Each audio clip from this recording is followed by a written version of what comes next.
నల్ల నువ్వులతో శివాభిషేకం ద్వారా శని బాధ నుంచి విముక్తవుతారు.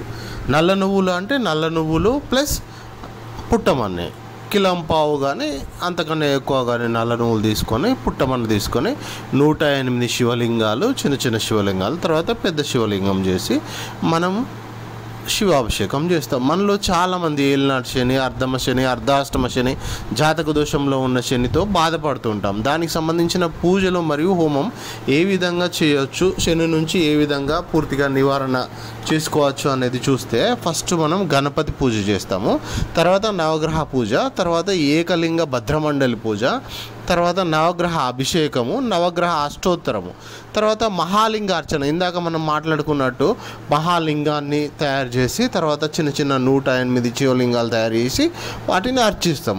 అదేవిధంగా హోమంకి వచ్చేటప్పటికి గణపతి హోమం చేస్తాము, నవగ్రహ హోమము, లక్ష్మీ గణపతి హోమం, ప్రత్యంగిర హోమం, తర్వాత పాశుపత రుద్ర హోమం చేయడం ద్వారా పూర్తిగా మనము శని బాధ నుంచి విముక్తి అవుతాము. Thank you friends. ఇట్లాంటి మంచి మంచి వీడియోల కోసము లైక్ చేయండి, షేర్ చేయండి, సబ్స్క్రైబ్ చేయండి. Thank you friends.